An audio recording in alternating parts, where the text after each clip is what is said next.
Have you ever walked away from a conversation with someone and for the life of you, you just feel wrong? I'm not talking about a little tiff or a misunderstanding.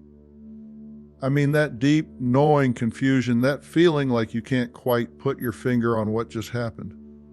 You know in your gut something isn't right, but you can't explain it. Maybe you even replay the entire exchange in your head trying to find where you went wrong. And yet, the more you turn it over, the less it makes sense. Here's the hard truth: if you felt more like an experiment than a human being in a conversation, if you leave feeling like you're climbing out of quicksand, your reality has been managed. Your words didn't matter. Not really. You weren't being hurt. You were being handled. And that, right there, is how narcissists move through the world. It's not about words, it's about what they do with them. So buckle up, because once you see the patterns, you can't unsee them. Let's talk about language for a minute. To most of us, language is how we connect. It's how we share stories, laugh, commiserate, learn, admit mistakes, or tell someone, hey, I get I see you. In a healthy world, words build bridges. But you give a narcissist language, oh, they turn it into a lever. They use words like tools, like little crowbars to pry open your boundaries and fish out what they want. You are not a partner in conversation. You are an object. And let me tell you, there is a world of difference. Maybe you start to notice something. They don't ask questions, not really. Or if they do, that question is just the runway for a 10-minute speech about themselves. It's all surface. No curiosity, no real interest in you. The conversation is a show, and they never leave the spotlight. You ever get that feeling of being talked at instead of talked with, where the words hit you, but they never really land, like maybe you're just part of a script? That's not you being difficult. That's not you missing some great philosophical point. You are quite literally the audience for someone's performance, and you're not a participant, you're a prop. But let's drill down, because if there's one thing a narcissist does well, it's taking the simplest exchange and twisting it until your sense of reality is spinning like a weather vane in a hurricane. Ever heard the term word salad? Think back. Maybe you bring up something that hurt your feelings, or you try to talk about an issue from last week. 5 minutes later, you're being accused of things from 3 months ago, or 10 years ago, or something that has no bearing on the present moment. The conversation folds in on itself. It's a trap door. Every time you think you've got traction, the ground disappears from under you. Let me paint a picture for you. You say, look, when you did have this, it upset me, and suddenly you're being told about the time you were late for their birthday in 2017, and why do you always bring up the past, and how they have to walk on eggshells around you, and before you know it, you have to defend yourself for reacting at all. It's overwhelming. It's not a discussion, it's psychological quicksand. That's not bad communication. That's not two people with different styles. There's intent there. This isn't about resolving anything, it's about wearing you out. The narcissist didn't come to solve a problem, they came to win. They want you so turned around, so tired, so absolutely drowned in circular logic that your only way out is to just agree, apologize, and hand over the win. They dangle closure in front of you, but never give it to you. Arguments feel like they last forever. Why? Because actual closure, real compromise, those things don't fuel the ego. Struggle does. Chaos does. Your exhaustion. That's not collateral damage. That's the goal. And I don't want you to just take my word for it. Look, this isn't a space for one-way conversation. This is for the community. I want you right now, wherever you are, stop and think back to the most confusing, nonsensical circular argument you've ever endured with someone you suspect is a narcissist. Maybe it was about something tiny, like what movie you saw last Friday, but it spiraled for hours and ended with you apologizing for something you don't even remember. Maybe you forgot what the argument was even about. Take a second, just write it down, share it. Bring it out into the daylight, because I'll tell you, the only power these mind games have is when they're played in the dark. Let's air it out. Let's strip the shame right out of it. Here's another piece you need to see. Accountability never lands where it should. You try to have a real conversation, and somehow the entire narrative gets spun in a new direction. You call out a hurtful behavior, and 15 minutes later, you're defending your tone. You bring up something important, and suddenly you're being interrogated about your loyalty, your sanity, or your history of overreacting. At the end of their so-called explanation, you're not closer to the truth. You're further away from yourself. It's exhausting. It's crazy making. You start to distrust your own memory, your emotions. And that is not an accident. It is strategy. Now, you might be wondering, why can't I just get through to them? Why every time I try to sort things out do I end up more confused? That's the trap. There is no getting through, because the only goal is to keep you tangled. Let's stop for a lesson in self-preservation. You can't untangle someone who enjoys the knots. You are not the problem for wanting clear answers. You are not difficult for setting boundaries. The confusion you feel isn't a flaw in you, it's the smoke screen thrown up by someone desperate to never be seen clearly. So what's the takeaway? If you walk away from conversations feeling unseen, blamed, or just plain crazy, listen to that. Let it be valid. Real, healthy communication never leaves you doubting your own reality. We're not here to win against folks who refuse to play fair. You can't out-logic a tornado. You can only step out of its path. But you can learn to recognize the weather before it hits. And once you see it, you can choose not to walk into the storm. Let me offer you this. The most courageous thing you can do is stop trying to solve a puzzle that was set up just to keep you spinning. Naming the pattern, calling it for what it is, that's the first brick in your wall of self-respect. Right now, we're going to break down the language, the common phrases, the tells.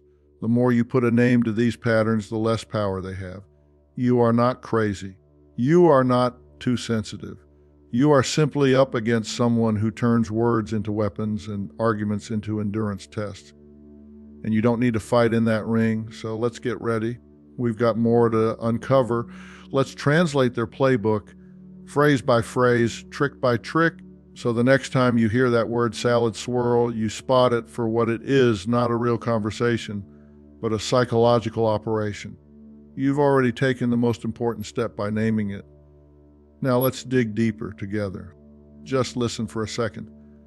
Pay attention. How many times in the span of a single conversation does this person use the word I feel I did. I think I knew. I told them I would never. You notice it quick. Every victory, every trial, every tiny inconvenience becomes their stage. It's not a conversation. It's a never-ending monologue. You're not a partner in dialogue. You're the audience, and honestly, you might as well be wallpaper. Let's get this right. You ever sit with someone and realize halfway through that you've been nodding for an hour and haven't said a single thing about your own life? Or maybe you've told a story genuinely trying to open up, and they swoop and hijack your experience, and suddenly you're hearing about the time and you're invisible again. That's the epidemic. It's the a well-rehearsed song, one chorus only, played on repeat. Now, I want you to take a breath and call this out for what it is, a performance of grandiosity and entitlement. These folks don't just want the spotlight, they want the whole stage.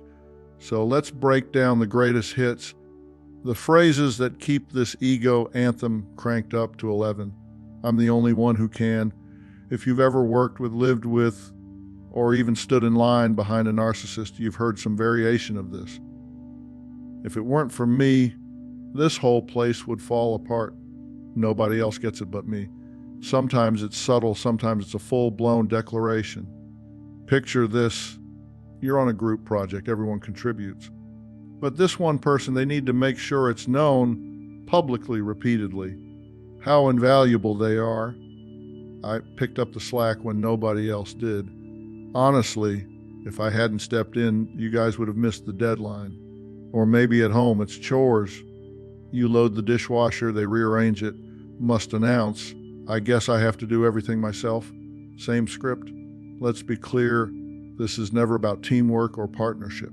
This is about positioning themselves as the unsung hero, the only real adult in the room, the one whose departure would send the whole thing tumbling down.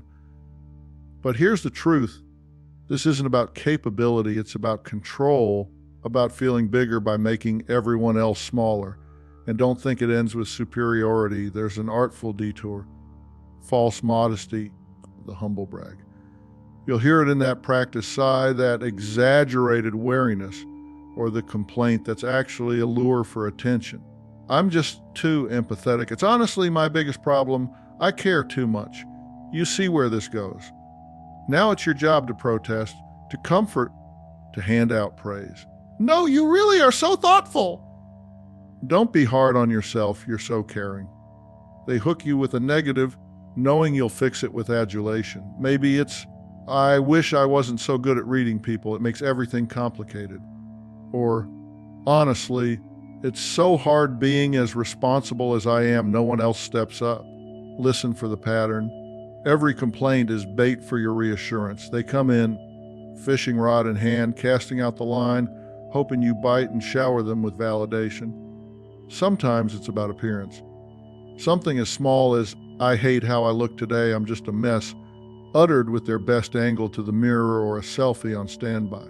Watch the room. Everyone scrambles to reassure them, to talk them up, to boost their spirit. That's not vulnerability. That's self-deprecation wrapped around a craving for praise. Why does this work? Because most people, the kind ones, want to support their friends. We want to be empathetic, to comfort people who seem down or insecure. Narcissists know this. They weaponize your kindness, turning it into an applause track. Now flip it over. Listen for entitlement. This is the language of somebody convinced the world owes them something. I deserve. I should be. Why don't they recognize my talents? Don't you know who I am? To them, every relationship is a transaction, but the balance only tips in one direction. They truly believe, that special treatment, reverence, time, and attention are basic human rights, at least where they're concerned. Maybe they're ordering at a restaurant and treat the staff like extras in their movie. I said I wanted this my way. Maybe it's in the office. I expect to be considered for that promotion. After everything I've done, or at home, you owe me your support. Look at all I've sacrificed. You watch the pattern repeat itself in every space they walk into. The script never changes. It's not just words. You'll notice it in the way they take up space, always claiming the best seat, steering the conversation, joking about their talents until it's clear they want everyone in the room to take them seriously. They rarely listen, really listen. Instead, while you talk, they're waiting, plotting their next story or comeback, ready to shift it back to themselves. At the end of it, you feel unseen. You feel like you exist in the periphery of their world, a footnote to their main storyline. That feeling right there is the warning siren. So why is this so exhausting? Because genuine confidence whispers. Real power is quiet. It's the person who doesn't need to trumpet their achievements, who can celebrate someone else's win without bringing up their own. If you're in the presence of true self-esteem, you'll feel included, curious, equal. Around a narcissist, you feel smaller, somehow less than, here's something to chew on. When the volume of I in the room drowns out everyone else, you're not hearing confidence. You're hearing insecurity in a megaphone, this grandiosity. It's not strength, it's armor. A shiny, brittle layer built to hide the fragile truth underneath, the terror of being ordinary, the fear of being unseen. So they commandeer every interaction, needing constant refueling of admiration and awe. The moment applause fades, so does their sense of self. Let me ask you, have you ever tried to share something meaningful only to have it redirected, overshadowed, outdone by a bigger story? You get 2 sentences in, and suddenly the conversation reroutes back to them. You try again. Same result. Eventually, you stop trying. That's no accident. It's how a narcissist ensures only their narrative survives. What matters to you becomes scenery for their stage. I want you to remember this. Every time you feel erased by someone else's ego masquerade, it doesn't reflect your value. It reflects their emptiness.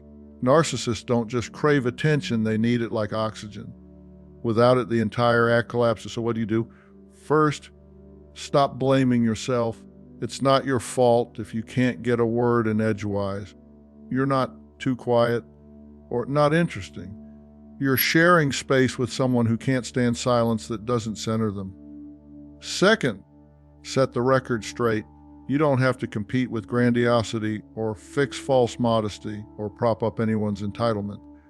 The more you withdraw from the script, the faster the show runs out of steam. Here's the bottom line: real confidence doesn't put others down. It doesn't demand applause. When you meet it, you'll know. You'll feel seen, valued, even after a conversation about nothing. Grandiosity only needs an audience. You don't have to buy a ticket. That's the difference. That's the lesson. Confidence is quiet. Loud bravado, this endless song of that's just fear in costume, begging for validation. Let them have the spotlight. You don't need to stand in the glare. Listen to me. I want this to really land because it's not something many people say out loud to a narcissist. Nothing is ever their fault. Nothing. The idea that they could be to blame for anything at any time, well, that shatters them to the core. So what do they do instead? They make you the villain of their story. You become the scapegoat, the lightning rod for all their shame, all their frustrations, all their mistakes.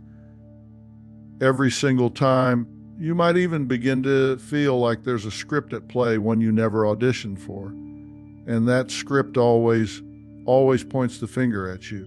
You question yourself, second guess your every move, wondering, is it really me? Am I the problem here? That confusion, that doubt, that's not a coincidence. That's the design. Let's talk about what that really sounds like on the ground. There's a phrase that gets thrown around a lot, but not nearly enough people recognize it for the red flag it is. You're too sensitive. Listen carefully when you hear that, because that's not just someone brushing off your feelings. What they're really saying is, your reality doesn't matter to me. When you're hurt or upset, when you call out bad behavior or just stand up for yourself, and you get told you're overreacting, you're imagining things, you're always so dramatic, that's gaslighting, plain and simple. They want you to believe that the problem isn't what they did. It's that you noticed. It's that you have feelings. It's that you expect them to take accountability. Not just dismissive, it's erasing your reality and rewriting it as theirs. That's psychological vandalism. Over time, you start to believe it. You swallow your anger. You apologize for being upset. You police your own reactions. Careful never to show too much emotion. Careful never to make things worse. Here's the thing, you are not too sensitive. You are having a perfectly normal reaction to a completely abnormal dynamic. Next, let's look at reality distortion. This is where it gets even messier. You remember a conversation clear as day. You can play it back word for word in your mind. But a narcissist, they'll rewrite the whole scene and they'll do it with conviction. I never said that. You're twisting my words. That's not how it happened. It can happen so quickly, you'll start to wonder if you're losing your grip on reality itself. If someone denies the truth until you question your sanity, it's not a misunderstanding, it's psychological warfare. The longer it goes on, the more you start doubting yourself. Maybe I didn't hear it right. Maybe I'm exaggerating. Maybe it's me after all. This is how gaslighting works. It chips away at your confidence brick by brick until the only voice you trust is theirs. That is no accident. That is a deliberate campaign to keep you off balance, unsure, and dependent. And when all else fails, when minimizing your feelings or flat out rewriting reality doesn't do the trick, here comes the ultimate blame shift. Look what you made me do. I wouldn't have lost my temper if you didn't push my buttons. I only acted that way because you made me. That's when you get blamed not just for your own feelings, but for their actions too. Imagine that. They raise their voice. That's because you provoked them. They shut down and give you the silent treatment. That's because you asked for too much. They crossed the line. Well, you drove them to it. Suddenly, you're responsible for their actions. Your emotions, their outbursts. Your boundaries, their cruelty. That's not accountability, it's abuse. Let's sit with that for a second. Too many people have been on the receiving end of this merry-go round of accusations and denials, and their self-esteem bears the scars. You begin to believe that if you were just a little more understanding, a little quieter, a little less difficult, things would be easier. You try to disappear in all the right places, make yourself smaller and smaller, hoping for peace that never comes. I want you to know it is not your job to manage someone else's fragile ego. It is not your fault that you are the target of their blame. You cannot win a game where the only rule is that you must always lose. Maybe you've brought up something that's hurt you. Maybe you've done it carefully, gently, giving them every benefit of the doubt. 20 minutes later, you find yourself apologizing. You're the one reassuring them that you didn't mean to offend them. So that, of course, you know they meant well. You patch up their discomfort while ignoring your own wounds. The script flips so fast you get whiplash. This is not love. This is not respect. This is not just the way arguments go. This is emotional manipulation, pure and simple. You might be wondering, why do they do this? Why can't they ever just own their part?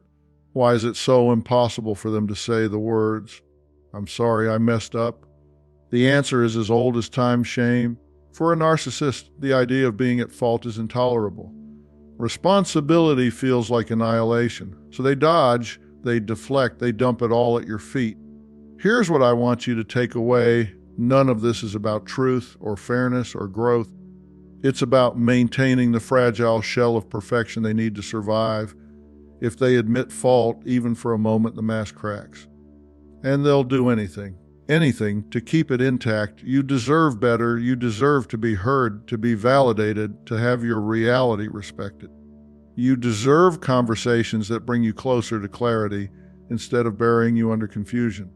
Spotting these tactics is the first step toward reclaiming your story. You can draw the line. You can say, "No, I know what I experienced." You can step away from the blame, the rewriting, the manipulation. You don't have to accept the role of perpetual villain. You don't have to carry the weight that isn't yours. Make no mistake, gaslighting isn't tough love. It is psychological abuse, period. It leaves wounds that are as real and as deep as any physical injury. It's invisible, but it's devastating. You have a right to name it, to see it for what it is, and to take your power back. If you take nothing else from this, let it be this: trust yourself, trust your memory, trust your feelings. That voice inside you that says, something is wrong here, that's your lifeline. Hold on to it. It's real, it's yours. And nobody can take it away unless you let them. Spot these tactics.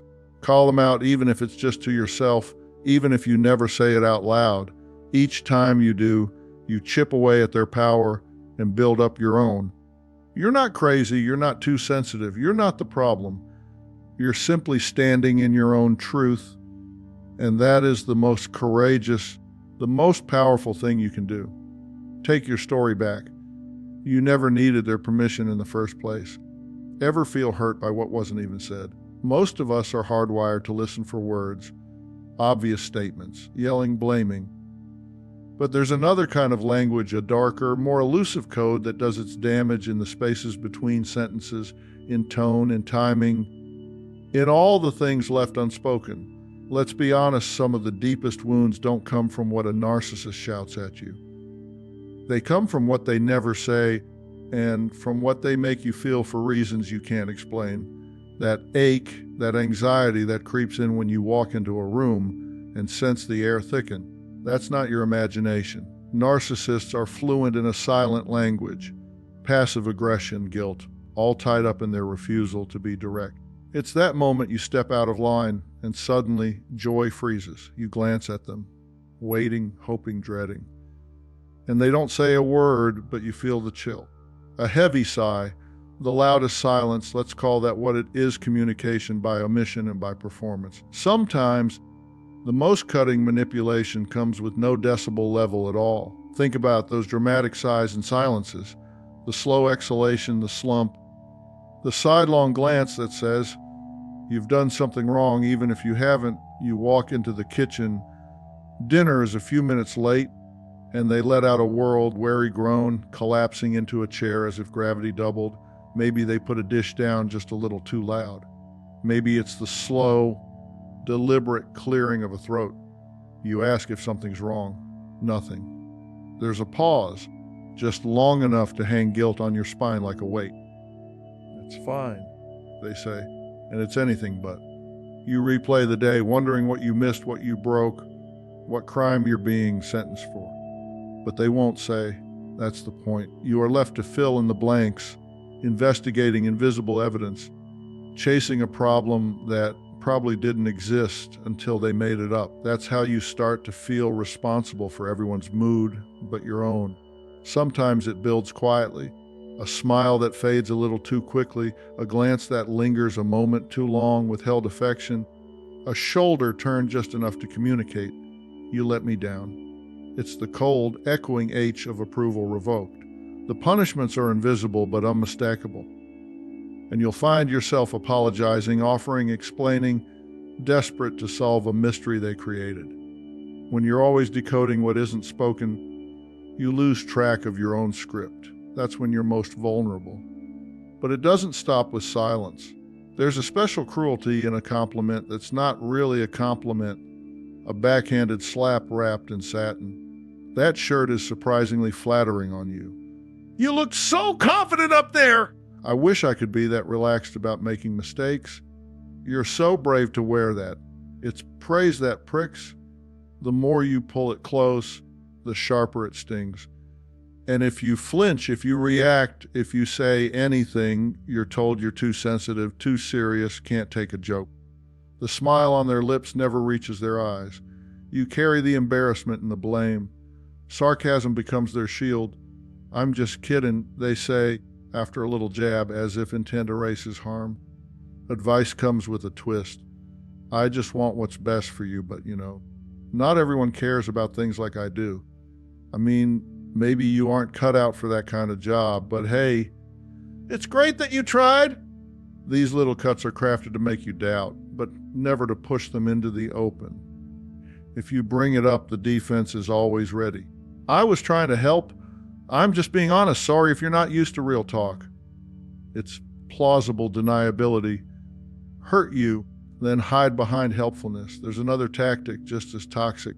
Weaponize favors and covert contracts. Narcissists keep meticulous score, even and especially when you didn't ask them to play. They'll do you a favor. Pick up your groceries, fix something around the house, offer a ride, but the favor comes dragging a silent price tag. "Well, I guess I'll do it since no one else will," or "Don't worry about me. I'll just put this together myself." It's not really generosity, it's investment, and believe me, they expect a return with interest. Sometimes it's quieter, "After everything I do for you," or the martyred, No, I'll get to it, I suppose." You start to feel you owe them, grateful, guilty, obligated. Kindness becomes a debt, not a gift. The subtext isn't, "Look how I care about you," but "Remember how much you need me. Remember what you'd owe if I ever stopped." So you scramble, you pay back in praise, compliance, in letting things slide you shouldn't, just to stay on top of the emotional bill. Real kindness is an open hand. This kind comes with invisible strings. None of this is accidental. When you exist in a relationship, romantic, family, work, where every gesture, every silence, every favor feels like it might be weaponized, you stop asking for what you need. You learn to tiptoe. You apologize for things you haven't done. You manage your own feelings first, then theirs, hoping for peace. But that peace comes at the cost of parts of yourself. You start to mistrust your own gut. You become the detective, the fixer, the apologist, living on eggshells. The worst part, you start to believe maybe you are the problem. Maybe you are too much, too needy, not grateful enough. The script isn't written in ink, but it rewrites who you see in the mirror. Here's something to remember, the reminder too many people need. Passive aggression is control, not communication. It's meant to keep you guessing.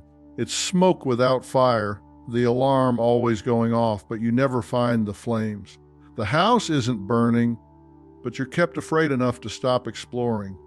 Are you feeling judged, shamed, or manipulated by someone who claims they never said a word against you? Trust your gut. You don't need their confession to know the truth. The absence of words does not mean the absence of harm. If you feel it, that tightness in your chest, the sinking in your stomach, believe it, that's your intuition, your oldest ally telling you something important is happening underneath the surface. You might never get a straight answer. The apologies, if they come, will be wrapped in conditions. I'm sorry you took it that way, or I'm sorry you're so upset, never, I'm sorry I hurt you. The goal is always the same, keep you lost in the maze, never reaching the center where your needs are clear and valid. So what do? The antidote to unspoken poison is sunlight, naming it even just to yourself. You can say, that felt like a put down. That silence makes me anxious, even if you didn't say the words. You can call out the contract. Did you do this because you wanted to or because you expect something back? Even if you don't say it aloud, say it to yourself. Real kindness doesn't come with credits and debits. Real connection is felt, not calculated. If you can bring your voice back into the room, I'd rather you say what's on your mind. I notice you seem upset, but I can't solve what you won't share. Sometimes a narcissist will double down. Sometimes they'll withdraw even further, punish you with even more silence, more sighs, more martyrdom. That's not your load to carry. Their discomfort with honesty is not your job to fix. And if you still feel alone, remember you do not need permission to believe your feelings. You do not need their acknowledgement to reclaim your space.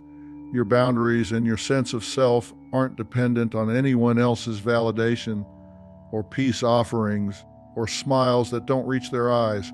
This kind of passive aggression is slippery, hard to pin down, always shifting, always denying. It's tough to confront, and that's exactly why it works for those who use it. But if you notice the sting, if you feel less than, if you end up second guessing yourself after every interaction, it's not you, it's the game. You don't have to play. You can say no. You can set terms for what kindness, praise, and apology look like in your life. When someone trades in guilt, trades in half attention, in veiled barbs and invisible debts, you are allowed to step back, to call it for what it is, and to stop collecting evidence you never needed in the first place. You don't need their confession to know the truth. You already know it. Now trust yourself and act accordingly. The loudest kind of freedom is the one that needs no explanation. There are two last and most vicious moves in the narcissist playbook: the discard and the Hoover, the endgame, the emotional coup de grace. First, they throw you away, block you, ghost you, throw a final accusation or insult just to watch the door slam on your self-esteem. And then, when it suits them, when a source of supply dries up or nostalgia strikes or they're simply bored, they try to suck you right back in. It's a cycle as old as time, and for anyone living it, the most devastating proof that narcissistic communication was never about you. It's always only about them. Let's start at the end, at the discard. If you haven't lived it, it's hard to describe how jarring it is. One day, you're the center of their world. They say all the right things. The next, the mask slips. Their eyes are cold. You sense it, a door closing, a shift under your feet, and the words change. Now, instead of praise or vague admiration, what they offer is poison. I never really loved you. You were always just a phase, a lesson, a test, a mistake. Everyone knows you're the problem. Years of history rewritten in a single sentence. 1,000 shared memories scrapped for the sake of their new storyline. What's terrifying is the surgical precision of it. When they're done, genuinely done, all that love bombing, all that future faking turns to dust. They devalue you openly and shamelessly. There's no reason big enough, no closure deep enough, no logic that makes it make sense. What you get is the language of annihilation. The slander arrives, sometimes public, sometimes private. She was crazy. He was obsessed. They were never really special, not the way my new partner is. You watch them parade, invent a new history. one where they're the satisfied survivor and you're the punchline. They want to crush your self-worth, dismantle your sense of what was real, the purpose, control. If you're broken, if you're devastated, you're less likely to walk away for good. You're easier to hoover later. This isn't about closure. Don't mistake it for that. This is destruction, plain and simple. That fresh sense of being disposable, like trash at the curb, isn't just painful. It's disorienting. You reach for an explanation, any reason that might ease the ache, and come up empty. All you get is the echo of their words, often the ugliest ones they've ever spoken to you. Everyone warned me about you. Why would anyone love someone like you? It's not truth. It's not even a real opinion. It's a weapon, crafted to leave marks you can't see. But here's a secret: the discard isn't really the end. It never is. Not if you've been a valuable source of narcissistic supply. Because sooner or later, most narcissists circle back. Enter the next act, the Hoover. You're finally starting to breathe, maybe even feel a flicker of hope. And then here comes the ping, the text, the call at midnight. The accidental run in, the mutual friend relaying that they still think about you. They set the trap, bait the hook. The first tactic of the Hoover, the fake apology and the nostalgia trap. I've changed. I've been in therapy. I realize what I lost. Remember that night we laughed all the way to sunrise? I keep thinking about it. Suddenly, the same person who dragged you through the mud is painting themselves as enlightened, remorseful, a phoenix risen from the ashes of their old behavior. Don't buy it. Listen carefully. Is there real accountability? Specific, unflinching acknowledgement of the things they actually did, the things they actually said? Almost never. The apologies are as vague as the insults were sharp. Mistakes were made. I'm sorry for how things turned out. Never. I was cruel. I lied. I blamed you for my actions. They'll try nostalgia. They'll send old photos, bring up favorite songs, reference inside jokes. It's calculated. It's about emotional leverage. They don't remember those nights because they miss you. They remember them because they miss what you provided. Admiration, attention, drama, reassurance. You're not a person. You're a mirror. And then if they sense you're not biting, time to escalate. Enter the manufactured crisis. Suddenly, life is a 5-alarm fire and only you can put it out. I'm so sick. I don't know what to do. Things are falling apart. I've hit rock bottom. I just need someone who understands. I need you. Every word is designed to bypass your logic and target your empathy, to remind you of the good times, the potential, the person you always wanted them to be.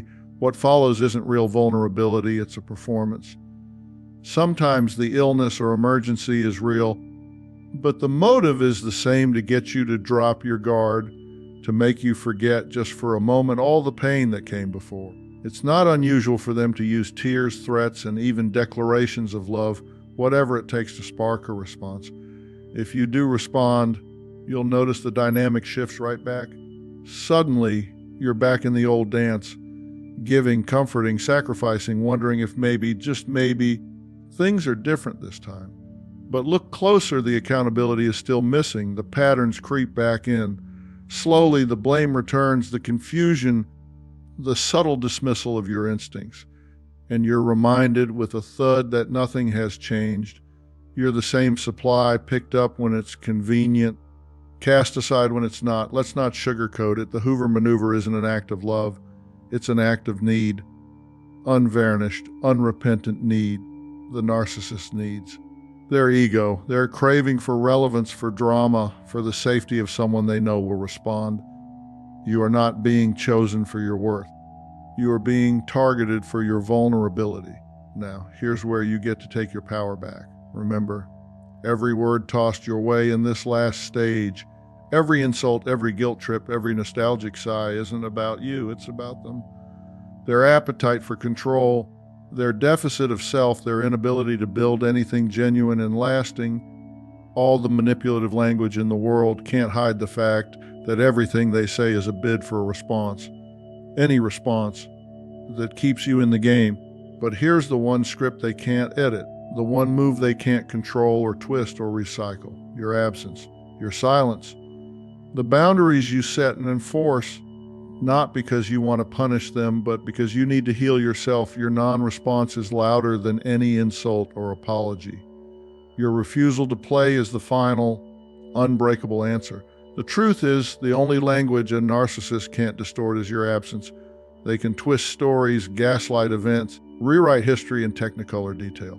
But silence, no room for manipulation. You stop giving, stop explaining, stop engaging altogether. The dance ends. The music cuts off. They might knock on every door they can find, send out feelers, even promise the moon. But you're gone. That's when healing begins, not with their apology, but with your decision. Hear me and hear me well, everything they say at the end. The cruel words, the pull for sympathy, the memories they dangle is about their own panic, their own need, their own emptiness. It isn't closure. It isn't remorse. It's the desperate noise of someone who cannot survive a closed door. Let your silence be the conclusion, the final word. There is no comeback, no argument, no magical phrase to end the manipulation for good. Absence is your answer, freedom is your reply. And that, in the end, is what sets you free